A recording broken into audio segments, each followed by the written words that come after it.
kind of like a man's world? I mean, it is. I will say, I know the moment that I realized I was not, I was maybe an outsider, at least if you look at demographic numbers, but not an outsider in the way I viewed it. I came up and into the military, and I was attracted to aircraft maintenance, I think because I was a bit of a tomboy. I enjoyed getting my hands dirty. I was always very mechanical, and I fought for aircraft maintenance. It was my first choice. And I can't tell you why I was drawn to it. But I was on my first deployment to Afghanistan, and back in the days, which you probably remember, many people raise their eyebrows at this now, you had to wait in line at a tent for your once a week 15-minute phone call. And you had to choose who you were going to call, and you had to know how you were going to connect to them, and it's wall-mounted phones, no cell phones, you had to hope they were home. And I was probably a month or so in, and I went, man, if I don't call my grandma with one of these calls, I'm going to be in a lot of trouble here, because she was worried about her granddaughter going off to Afghanistan.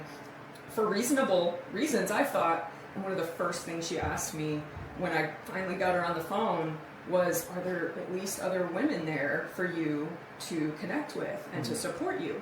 And I brushed it off. At first, I'm like, Grandma, it's fine. Like, I've got great people. I'm with a great team. Like, I just brushed it off.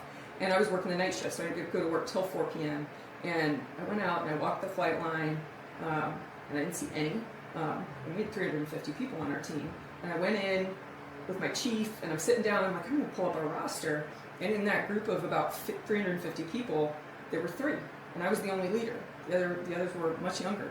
And that was a moment for me where I realized, maybe it hadn't been something I had come up against or felt, like I walked in the room and I was different, because I had leaders that didn't treat me that way and really lifted me up and showed me that I was the leader in early days of my career. That until my grandma asked me that question sitting in a phone tent in Afghanistan, I didn't think about it. But moving forward through the years, it wasn't really until I became a mom and had kids. And quite honestly, I saw some of those stigmas and the difference in expectation levied more on my husband than on me, because we were both active duty.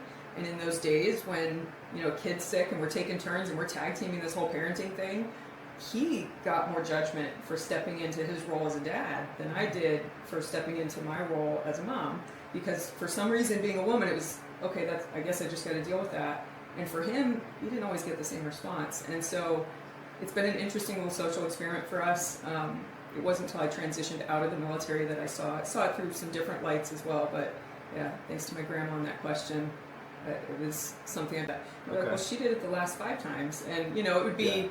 and she has a full-time job too. Well, it turns out, and there's times where we're in the Pentagon, it would be like, well, you have to do this today. He's like, well, she's going to be in the room with the Secretary of the Air Force with this. Turns out, like, her job is meaningful too. And I'm so grateful to him for always kind of standing up to that. Mm-hmm.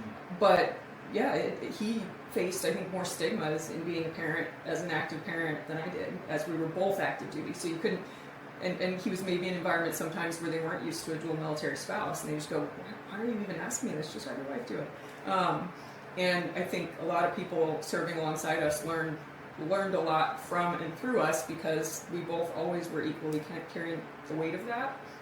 But there were other challenges being a woman and trying to have kids and dealing with, we struggled to have kids over the years, and some of the stigmas that come along with, I became aware of some stigmas and things that came up when I finally had my son that were, you must have planned this to get out of deployment, to get out of this assignment. Yeah. What they didn't know is that we've been trying to have kids for 10 years, and we'd stopped trying. And we'd moved onto a boat, as you know. We didn't plan to move onto a boat in National Harbor, go to the Pentagon, these crazy jobs, and have kids, and that's just what was meant for us. But behind the scenes, people were sharing stories, which I was made aware of, that maybe we planned it that way to get out of XYZ, and you go, man, that's, it is what it is, but there are stigmas there about starting a family and what that means for your career and continuing to work.